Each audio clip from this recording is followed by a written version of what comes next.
Hello, scholars, and welcome to week 3 of POL 451, Executive Leadership and Management in the Public Sector. To start off with, I apologize for this video being a couple days late, but I wanted to get all your week 2 assignments graded before I submitted this, because at this point of the course, there's a few housekeeping issues that I want to address, and I wanted to get through your week 2 assignments before I address those. But we'll speak more of that towards the end of this video. But here we are in week 3, and we are going to transition into this concept of challenging the process.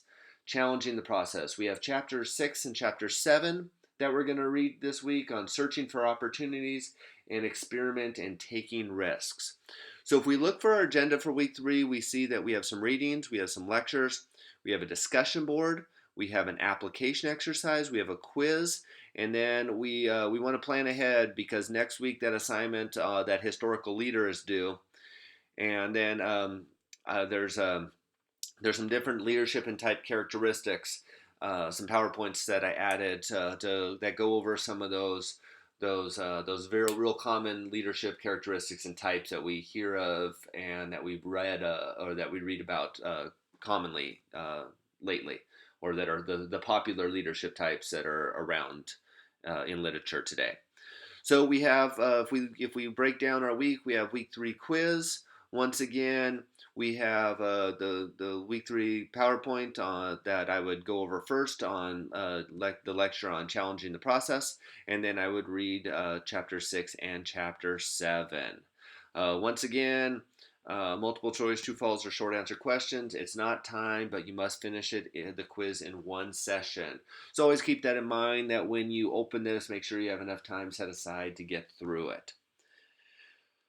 I think there's going to be some things that you're going to look at this week that are going to stand out in this challenging the process. And when I read through this book originally, myself being working in the public sector, the challenging the process concept seemed not very applicable when I first read through it. And I still believe that it is one of the points in this book where if you are an existing member of the public sector, you realize that there isn't as easy an opportunity or as available an opportunity to challenge the process as there is in the private sector. And that is just the difference between the two.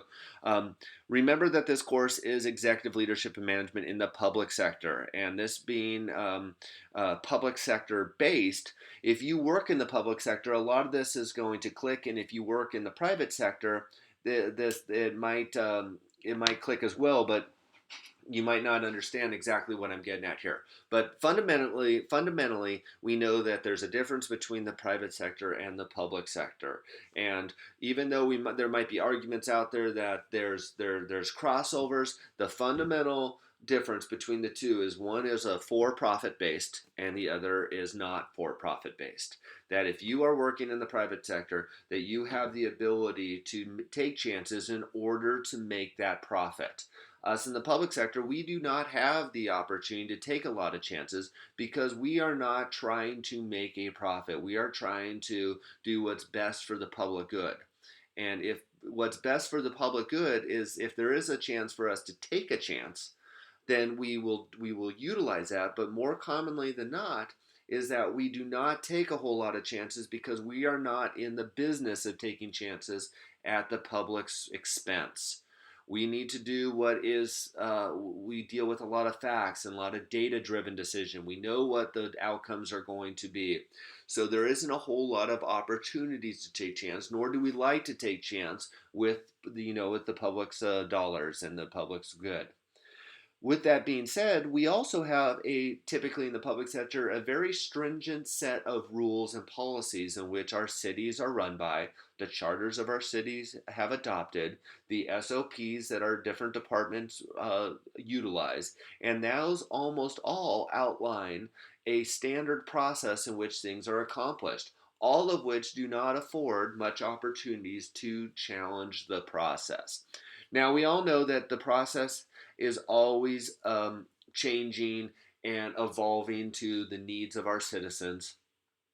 the needs of our culture. So there is always change, but the change is oftentimes we utilize the word incremental in the public world. Things change very slowly and one little piece at a time, as opposed to the private sector where someone can come in and say, hey, we're doing a dramatic or a drastic change to the way we do things around here. We're going to take this chance. We're going to challenge the process in hopes of maybe capitalizing on that change, capitalizing on that challenging the process in order to make a profit for the company, the corporation, or the organization.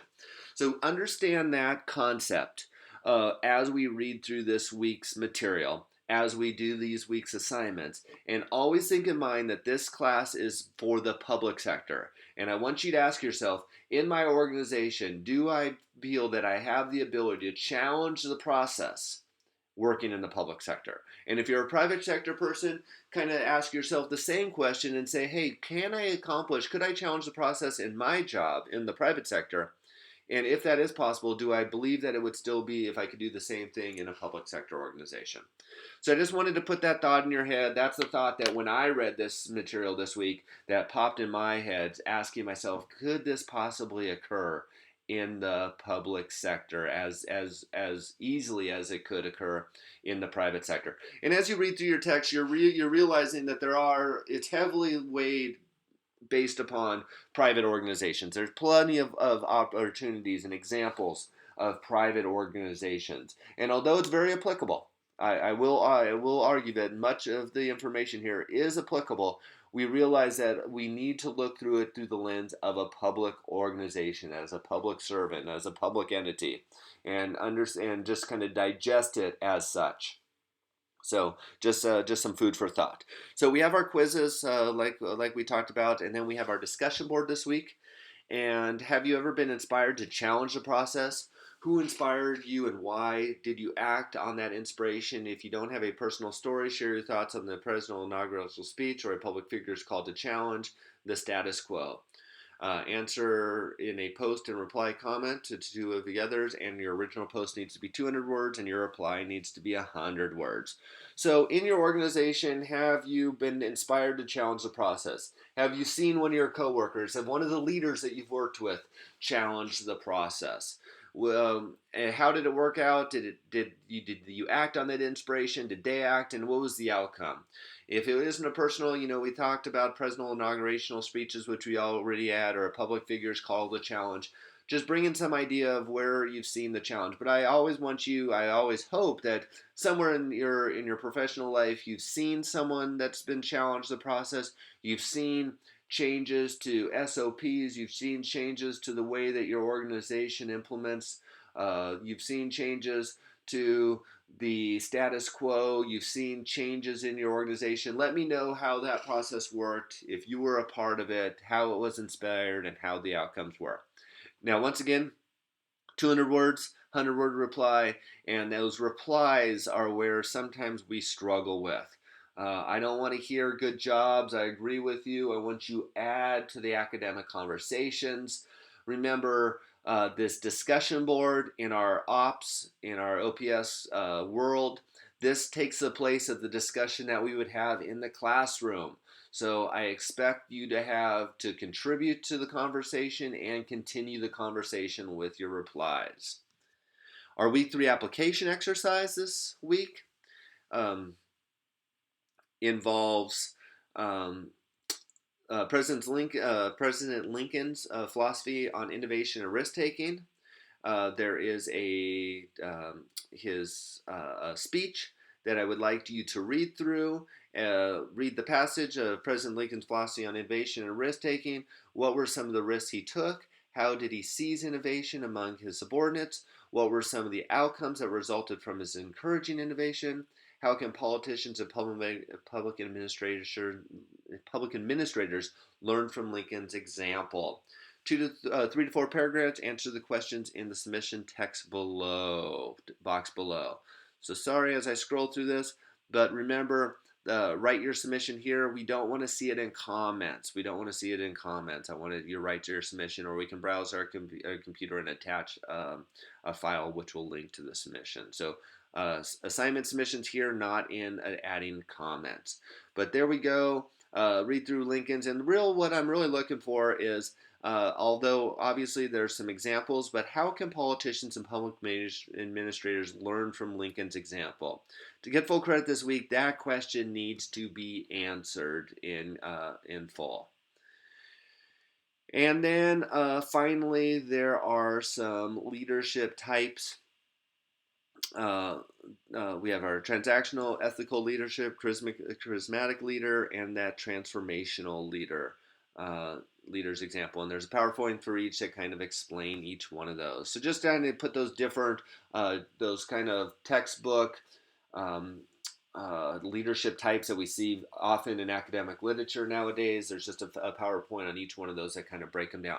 And often remember, when you read through these, and this was a level of confusion that I had, a lot of times people feel that they have to fall into one of these, and oftentimes they struggle because I do not fit the exact mold of a transactional leader. I don't fit the exact mold of a transformational leader. And understand that often we cross boundaries, and that we take some from the transactional, we take some from a charismatic, and we take some from a transformational leader, and you don't necessarily need to fit into the perfect mold of each. And if anything, if you know a little bit about all four of these, you can take whatever works for you out of each and make your own individual style, which I believe is much more apparent in our workforce today than someone who, and much more beneficial than someone who tries to mold themselves after a stereotypical model of leadership, which sometimes does not work well for us. So those are our assignments this week. If I scroll back to the agenda, those are the assignments that you have this week: your discussion board, your application exercise, and the quiz. Remember, all of those are going to be due by Sunday at 11:59. You guys are doing very well getting your assignments in on time. So keep that in mind. That I appreciate that, and that time management, which we know is so critical in our OPS classes. So with that being said, I wanted to transition very quickly and do a little bit of housekeeping. As we now transitioned into week 3, you should get a good feel for this class. You should have good footing underneath you as we move forward. Now, one of the issues that I want to discuss is the importance of quality academic writing. For all of us, we have chose to go to utilize CBU's online and professional studies. And because of that, there is a burden that's associated with that. I understand that for many of us, that we choose online courses specifically to fit the model which the university has, is because we are online professional, or we're professionals. We This is for many of us, the only way that we can get higher education. We don't have the ability or opportunities to take fixed classes or traditional classes on main campus. So ops is the only route that many of us can take. And I can speak for myself, saying that this is the only way that I was able to get higher education. I'm a product of CBU. I went through the master's program here. I am nearly completed the doctorate program here as well. And this program is the only way that I could achieve higher education. There is no way with my other career that I have in the fire department that I could be able to go to main campus and take classes. But there is a burden that's associated with taking online classes. And that burden is the fact that the only way that you're going to communicate your thoughts is through writing. That you need to become an accomplished writer to be successful in online studies. And what I mean by that is that you need to transition into being an accomplished academic writer. That you need to be able to portray what's in your mind through writing, through your computer, and communicate that. And for some of us, this is a skill that we already have. For others of us, it's a skill that we're going to need to hone. And for maybe a small group of us, it's a skill that we're really going to need to work on if we're going to be successful in these online studies. So with that being said, anytime that you write something for this course, it needs to come across in an academic nature. Academic writing is not creative writing. We need to have academic thoughts.